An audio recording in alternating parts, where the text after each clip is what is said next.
The first drops fell like warnings against the red earth of Amboseli National Park. What began as scattered raindrops quickly transformed into torrential sheets of water that hammered the acacia trees and turned the savanna's dusty paths into rivers of mud. This was November 2023, and Kenya was experiencing one of its most devastating rainy seasons in decades, a direct consequence of climate patterns that had grown increasingly erratic and violent.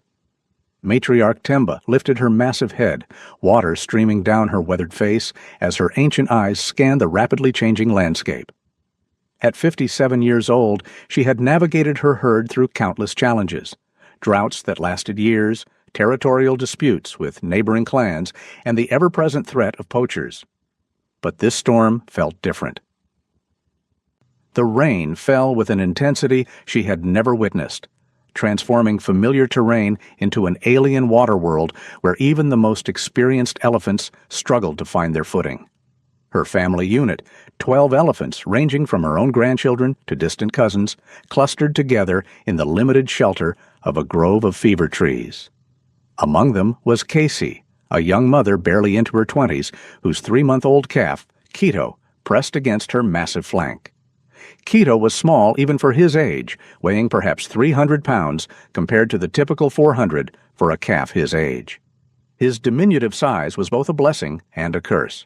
He could move more quickly than larger calves, but he was also more vulnerable to the elements and predators.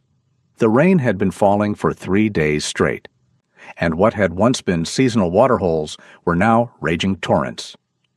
The Kimana River, typically a gentle stream that the elephants could wade across with ease, had swollen into a brown, churning monster that carried away everything in its path: fallen trees, boulders, and the occasional desperate animal that had miscalculated the current's power. Temba made the decision that would haunt her for months to come. The herd needed to cross the river before it rose any higher, before the surrounding land became completely flooded and cut off their access to higher ground. She had seen floods before, but never like this. The water was rising by the hour, and soon there would be no choice but to swim through waters that could easily drown even a full-grown elephant. The matriarch stepped into the churning brown water first, her massive body creating a wake as she tested the depth and current. The water reached her belly, then her chest, as she moved slowly and deliberately forward. Behind her, the other elephants followed in single file, the calves positioned between the larger adults for protection. Cassie entered the water with Keto pressed against her side, his small trunk curled around hers as they moved deeper into the flood. The current was stronger than Temba had anticipated. She felt her feet lose contact with the bottom as the water reached her shoulders, and for a terrifying moment she was swimming rather than walking. Behind her, she could hear the trumpeting of her family as they struggled to maintain their formation in the powerful current. The water was not just deep, it was violent, filled with debris that struck them like battering rams. Keto, pressed against his mother's side, felt the water rise past his legs, then his belly. His small body was no match for the current that wanted to sweep him away from everything he knew and loved. He trumpeted in fear, a high-pitched sound barely audible over the roar of the flood. Cassie tried to keep him close, wrapping her trunk around his small body, but the current had other plans. A massive tree trunk, carried by the flood like a battering ram, struck Cassie's rear legs with devastating force. The impact sent her tumbling sideways, and in that moment of chaos, her grip on Keto loosened. The calf was swept away from his mother's protective embrace, carried by the brown water like a piece of driftwood. His terrified trumpeting was swallowed by the storm as he disappeared into the churning rapids. Cassie's anguished calls echoed across the floodwaters as she tried desperately to swim against the current, to follow her baby's path downstream. But Temba's commanding trumpet cut through her panic, a sound that demanded immediate attention and obedience. The matriarch's message was clear and heartbreaking. The survival of the herd took precedence over any individual, even a calf. They had to reach safety before the flood claimed them all. With her heart breaking, Cassie allowed herself to be guided by the other elephants toward the far shore, her mournful cries mixing with the sound of the rain. Behind them, somewhere in the maze of floodwaters and debris, Keto fought for his life alone. The 3-month-old calf tumbled through the water like a leaf in a hurricane, his small legs kicking frantically as he tried to find something, anything to grab onto. His trunk, still learning its basic functions, swung wildly as he fought to keep his head above water. The current carried him nearly 2 miles downstream before depositing him, battered and exhausted, on a small island of debris that had formed around a fallen baobab tree. As the storm raged around him, Quito pulled himself onto the precarious platform of tangled branches and mud. His body shook from cold and trauma, and for the first time in his young life, he was completely alone. The familiar scent of his mother was gone, replaced by the alien smell of floodwater and decay. His plaintive calls for help were swallowed by the storm, and as darkness fell over the flooded landscape, the little calf curled into a ball and waited for morning, not knowing if he would survive the night. The rain continued to fall, drumming against his small body as temperatures dropped and hypothermia became as dangerous as the flood itself. Quito had entered a fight for survival that would test every instinct evolution had given him, a battle against nature that few elephants his age could hope to win. Dawn brought no relief to Quito's desperate situation. The storm had finally begun to subside, but the damage was catastrophic. What had once been familiar savanna was now an endless expanse of brown water dotted with islands of debris and the occasional crown of a submerged acacia tree. The little elephant found himself stranded on a mound of tangled branches and mud that rose barely 3 feet above the floodwaters, a precarious refuge that could disappear with the next strong current. Quito's body ached from his terrifying journey downstream. His right foreleg bore deep scratches from the debris that had battered him during his chaotic ride through the flood, and his left ear had been torn by a sharp branch. More critically, he was experiencing the first pangs of hunger and thirst, ironically, thirst despite being surrounded by water. At 3 months old, Quito was still completely dependent on his mother's milk for nutrition, and elephant calves his age needed to nurse every 2 hours to maintain their strength and growth. The calf's first instinct was to call for his mother, a behavior so deeply ingrained that he could not suppress it despite his weakness. His trunk rose skyward as he released a series of high-pitched trumpets, distress calls that could travel several miles under normal circumstances. But the flood had changed the acoustics of the landscape, and his cries seemed to vanish into the vast expanse of water without generating any response. As the hours passed, Quito's calls became more desperate and frequent. He had never been separated from Kessie for more than a few minutes during his brief life, and his young mind could not process the concept of permanent abandonment. Every few minutes, he would scan the horizon hopefully, expecting to see his mother's familiar silhouette emerging from the water. When this failed to happen, he would call again, his voice growing hoarser and weaker with each attempt. By midday, hunger had joined thirst as a constant companion. Quito's stomach cramped with need, and he instinctively began to search his immediate environment for something, anything, that might provide nourishment. Elephant calves learned to supplement their diet with vegetation around the age of 6 months. But Quito was only half that age and had never consumed anything other than his mother's milk. His trunk, still clumsy and inexperienced, explored the muddy debris around him, occasionally wrapping around a stick or leaf before dropping it in confusion. The water surrounding his small island was brown and filled with organic matter, debris from the flood that had stirred up sediment and waste. Quito's thirst eventually overcame his caution, and he extended his trunk into the murky liquid, drawing up a small amount and transferring it to his mouth. The water was bitter and contaminated, nothing like the clean streams and waterholes he had known, but it provided minimal relief from his growing dehydration. As afternoon gave way to evening, new dangers began to emerge. The flood had displaced more than just elephants. It had scattered predators throughout the region, forcing them into unfamiliar territories where they competed desperately for limited resources. Quito caught his first glimpse of this new reality when a large Nile crocodile surfaced near his island, its ancient eyes studying the small elephant with calculating intelligence. The crocodile was a massive specimen, nearly 15 feet long and perfectly adapted to take advantage of the chaos caused by the flood.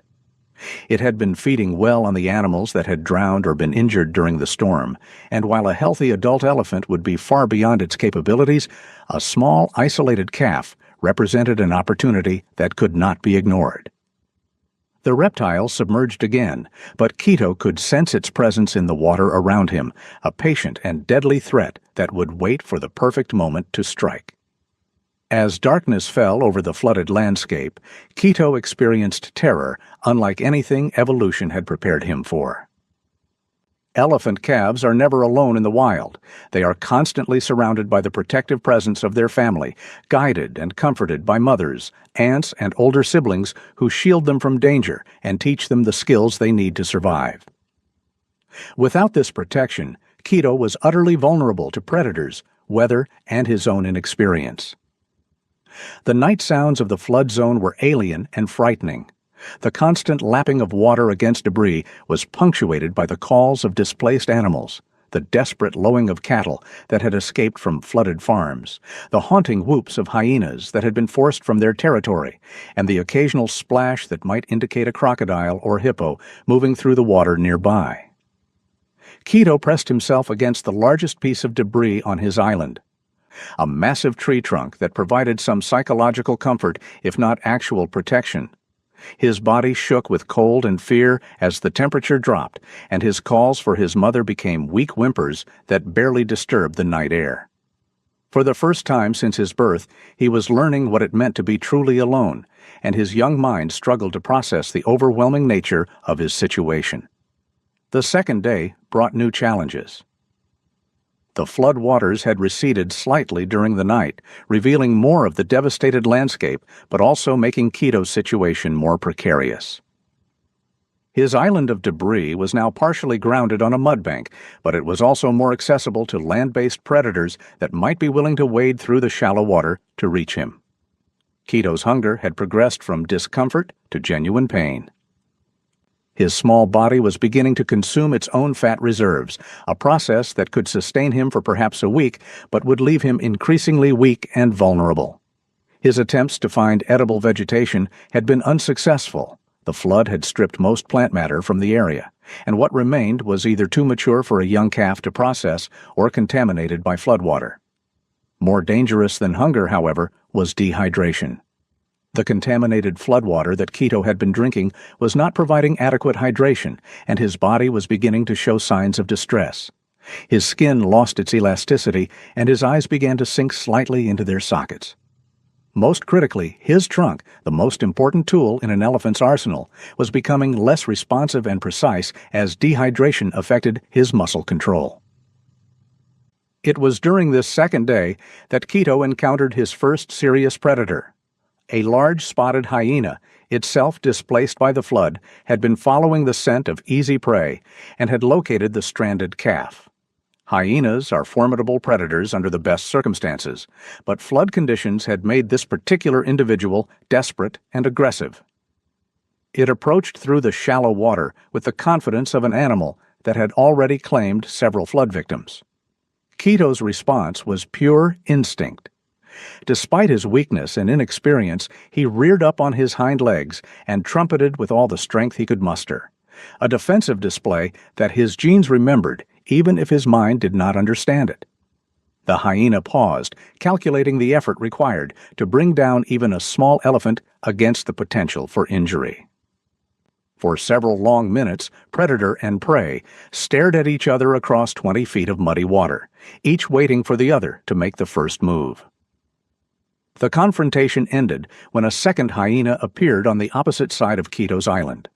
The little elephant found himself caught between two predators, each testing his defenses and looking for signs of weakness. Quito's trumpeting became more frantic, and he swung his small trunk wildly, trying to appear larger and more dangerous than his 300 pounds would suggest. The hyenas circled slowly, but something, perhaps the memory of adult elephants and their devastating power, held them back from making the final commitment to attack. The standoff lasted until the afternoon, when the approaching sound of a helicopter caused both hyenas to retreat into the cover of partially submerged bushes. The aircraft passed overhead without stopping, likely conducting flood damage assessment for the Kenya Wildlife Service, but its appearance was enough to break the tension and send the predators in search of easier prey. As his second night alone approached, Quito was failing rapidly. His calls for help had become barely audible whispers, and his movements were sluggish and uncoordinated. The combination of hunger, dehydration, and constant stress was overwhelming his young body's ability to cope. He had perhaps one more day before his situation became irreversible, one more day before the flood that had separated him from his family would claim his life as surely as if he had drowned in its currents. Yet even in his extremity, Quito continued to hope. Every few hours he would lift his head and scan the horizon, looking for the familiar shapes of elephants that might signal rescue. His faith in his mother's eventual return remained unshaken, a testament to the powerful bonds that evolution had forged between elephant families. As he settled into his third night alone, Quito clung to this hope like a lifeline, unaware that hundreds of miles above him, satellite phones were carrying urgent messages between wildlife rescue organizations about a small heat signature detected on aerial surveillance footage. A signature that might represent his only chance for survival. The morning of Quito's fourth day alone dawned clear and bright, a cruel mockery of his deteriorating condition. The little elephant had survived another cold night, but his body was shutting down systematically. His trunk hung listlessly, no longer strong enough to lift for more than a few seconds at a time. His eyes, once bright and curious, had dulled with dehydration and exhaustion. Most tellingly, he had stopped calling for his mother, not from despair, but because his vocal cords could no longer produce the sounds that had sustained his hope for 3 days. The floodwaters had receded further during the night, revealing more of the devastated landscape that surrounded Quito's shrinking island. Where once there had been thriving acacia groves and green grasslands, now there were only mud flats dotted with the carcasses of animals that had not survived the flood. The smell of decay hung heavy in the morning air, a grim reminder of the disaster's scope and the fragility of life in the African wilderness. Quito's island had become a peninsula connected to the mainland by a narrow strip of muddy ground, but his weakness made escape impossible. His legs could barely support his weight, and the prospect of traversing the treacherous mud to reach higher ground was beyond his current capabilities. He was trapped not just by geography, but by his own physical limitations. A 3-month-old elephant calf weighing less than 300 pounds, alone in one of Earth's most unforgiving environments. The sound came first as a distant humming, so faint that it barely registered in Quito's consciousness. He had heard aircraft before during his brief life. Kenya's wilderness areas were regularly monitored by conservation organizations and government agencies. But this sound was different. It grew steadily louder and more focused, as if the aircraft was moving with purpose rather than conducting routine surveillance. Dr. Rebecca Walsh pressed her face against the helicopter's window as pilot Marcus Nyong'o brought their aircraft lower over the flood zone. She had been coordinating aerial rescues for the David Sheldrick Wildlife Trust for over a decade, but the scope of this disaster exceeded anything in her experience. The radio crackled with reports from ground teams scattered across the region, each describing scenes of devastation and animal casualties that would take months to fully assess. Their current mission had been prompted by satellite imagery processed through machine learning algorithms designed to identify heat signatures in disaster zones. The technology, originally developed for human rescue operations, had been adapted for wildlife conservation and had identified a small, isolated heat source that remained stationary for over 60 hours in the flood zone. The size and behavior of the signature suggested a large animal, possibly an elephant, in distress. As they approached the coordinates, Dr. Walsh spotted Quito almost immediately. Her trained eye took in the scene instantly. A young calf, probably under 6 months old, stranded on what had become a small mud island surrounded by receding floodwaters. Even from a distance, she could see that the animal was in critical condition. His posture was wrong, head hanging, trunk dragging, and he showed none of the alertness and movement that characterized healthy elephant calves. Marcus brought the helicopter down carefully, looking for a landing spot that would allow the rescue team to reach Quito without sinking into the unstable mud that covered most of the area. The downdraft from the rotors scattered debris and created waves in the remaining floodwater, but Quito barely responded to the disturbance. This lack of reaction was actually encouraging. It suggested that the calf was too weak to flee, which would make the rescue operation significantly safer and more manageable. The helicopter settled onto a slight rise approximately 200 meters from Quito's position. Dr. Walsh and her team, veterinary assistant Sarah Chen, and wildlife technician Joseph Karuki quickly unloaded their equipment and began the challenging approach across the unstable terrain. Each carried specialized rescue gear, tranquilizer equipment, emergency medical supplies, and most importantly, elephant milk formula that could begin addressing Quito's critical nutritional needs immediately. The approach took nearly 30 minutes as they navigated carefully across the treacherous mudflats. One wrong step could plunge them into hidden pools or unstable mud that might trap them as effectively as it had trapped their target. Dr. Walsh led the way, using a long probe to test the ground ahead and identify safe pathways through the obstacle course of debris and mud. As they drew closer, the true extent of Quito's condition became apparent. The calf was severely dehydrated, his skin tenting when Dr. Walsh gently pinched it to test elasticity. His breathing was rapid and shallow, indicating significant stress, and his body temperature was dangerously low from prolonged exposure. Most concerning was his lack of response to their approach. Healthy elephant calves were naturally curious and would have shown some reaction to strange humans, but Quito barely lifted his head as the rescue team surrounded him. Dr. Walsh's first priority was stabilization.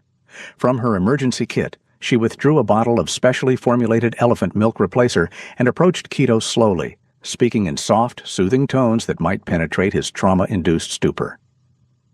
The calf's trunk showed minimal response as she gently guided it toward the bottle. But the scent of milk seemed to trigger some deep instinct. Quito's mouth opened slightly, and Dr. Walsh was able to provide the first nutrition he had received in over 70 hours. The feeding process was painstakingly slow. Quito's digestive system, stressed by days without food, could only handle small amounts at a time. Dr. Walsh provided the milk in careful increments, watching for signs of distress that might indicate his body was rejecting the nutrition.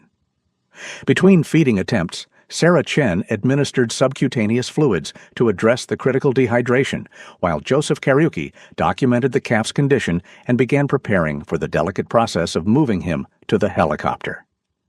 Transporting a 300-pound elephant calf across 200 meters of unstable terrain presented significant logistical challenges.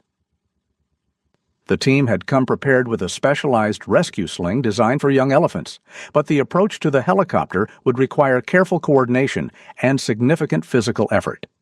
Additionally, they needed to maintain Quito's medical support throughout the journey, continuing fluid replacement and monitoring his vital signs for any deterioration.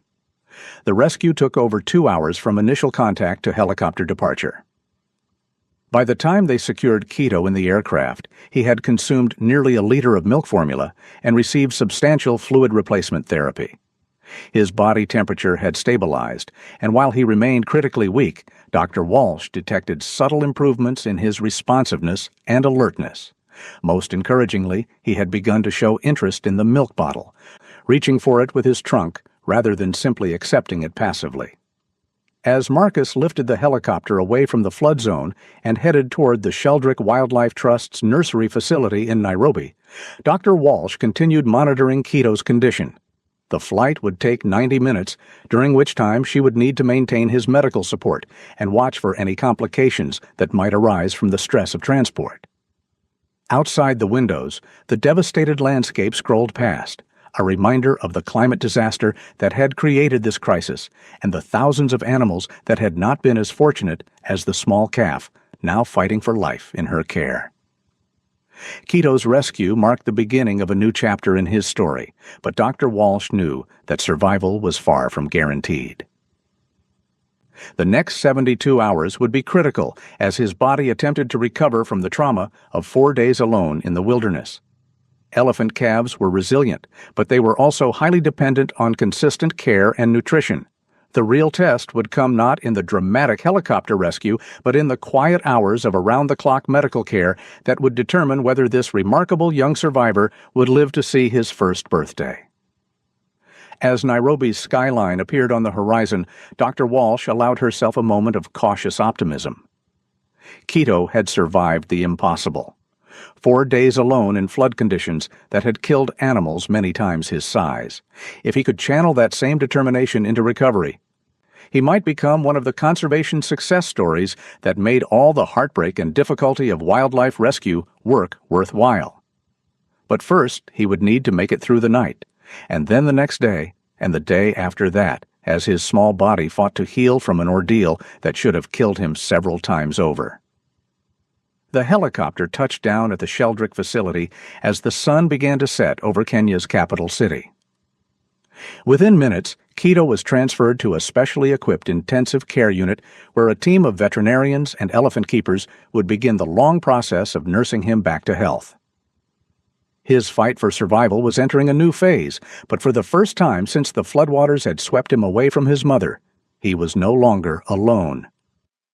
The early morning air at the Sheldrick Wildlife Trust carried the familiar sounds of awakening elephants, the gentle rumbling communications between keepers and their charges, the soft thud of massive feet on packed earth, and the occasional trumpet of excitement as breakfast approached. Among these sounds, one voice stood out with particular clarity and strength.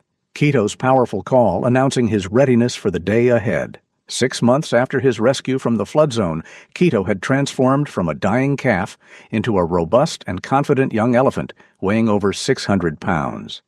His growth had been remarkable, aided by round-the-clock care, specialized nutrition, and most importantly, the companionship of other orphaned elephants who had become his adopted family.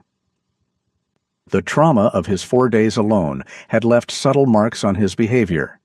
He remained more clingy to his keepers than most orphans and showed heightened anxiety during rainstorms. But his resilience had proven stronger than his fears. Dr. Walsh stood at the fence of Quito's enclosure, clipboard in hand, as she conducted her weekly assessment. Her notes recorded steady progress, excellent weight gain, normal social behaviors with other elephants, and increasingly independent feeding patterns that suggested he would eventually be ready for reintegration into the wild. Most remarkably, Quito had shown no lasting physical effects from his ordeal. The wounds on his leg and ear had healed completely, leaving only faint scars that would serve as permanent reminders of his early brush with mortality. The young elephant approached the fence with the confident gait of an animal that knew he belonged, that had found safety and purpose in his new environment. His trunk reached through the rails to investigate Dr. Walsh's clipboard with the insatiable curiosity that characterized healthy elephant calves. When she offered him a piece of sweet potato from her pocket, he accepted it with the gentle precision that spoke to hours of patient training and trust building. Quito's integration into the orphan herd had been one of the most successful Dr. Walsh had witnessed. Within 2 weeks of his arrival, he had bonded with Amara, a slightly older female calf who had lost her family to poachers 6 months earlier.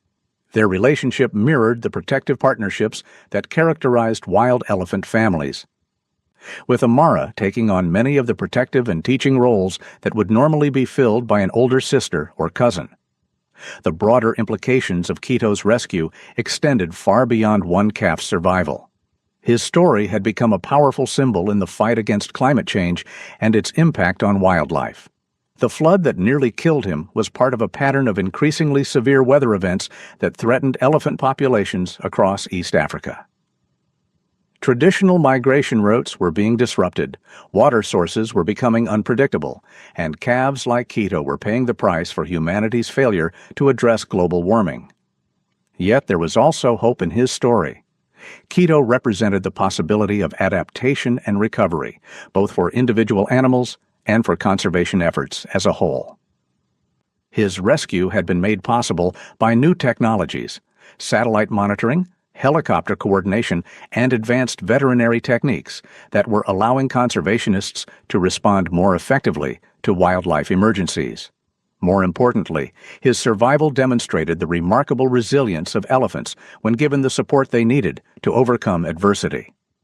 As Dr. Walsh completed her assessment and prepared to move on to the next enclosure, she reflected on the broader meaning of Quito's story. Climate change would continue to create more orphans like him, more emergency rescues, more heartbreaking separations of elephant families. But it would also create more opportunities for human intervention, more success stories, and more reasons to believe that coexistence between humans and wildlife was not only possible, but essential. Quito trumpeted once more as Dr. Walsh walked away, a sound of contentment and strength that carried across the facility and mixed with the voices of 50 other orphaned elephants who had found new purpose in their lives. Each had their own story of loss and recovery, but together they represented something larger, a testament to the power of compassion, the possibility of healing, and the enduring hope that even in the face of global environmental catastrophe, individual lives could be saved. Individual stories could have happy endings, and individual elephants like Quito could grow up to become the guardians of their species' future. In 2 years, if his development continued on its current trajectory, Quito would be released back into the wild, joining one of the carefully monitored herds that lived in the protected areas surrounding Mount Kenya. He would carry with him the lessons learned during his time in human care, but also the deep scars and deeper strength that came from surviving the impossible. He would become a bridge between the world of wildlife conservation and the world of wild elephants, a living reminder that sometimes the most powerful force in nature is not the storm or the flood, but the simple, stubborn determination to survive. As the sun rose higher over the Kenyan highlands, Quito settled into the morning routine that had become his new normal. Breakfast with his adopted family, playtime in the mud wallows, and the constant comforting presence of humans who had dedicated their lives to giving orphaned elephants a second chance. He was no longer the desperate dying calf who had been pulled from the flood zone 6 months earlier. He was something new, a survivor, a symbol, and a source of hope in an uncertain world where climate change threatened to create many more stories like his own. The question was not whether there would be more Quitos. There would be, as long as extreme weather continued to separate elephant families and create orphans. The question was whether humanity would be ready with the helicopters, the milk formula, the medical expertise, and most importantly, the will to intervene when the next small heat signature appeared on the satellite imagery, representing another young life hanging in the balance between survival and extinction. For now, at least, the answer seemed to be yes, and in the peaceful morning sounds of the Sheldrick facility. In Quito's confident trumpet and steady gait, in the dedication of Dr. Walsh and her team, there was reason to believe that compassion and technology together might be strong enough to tip the balance toward hope, one orphaned elephant at a time.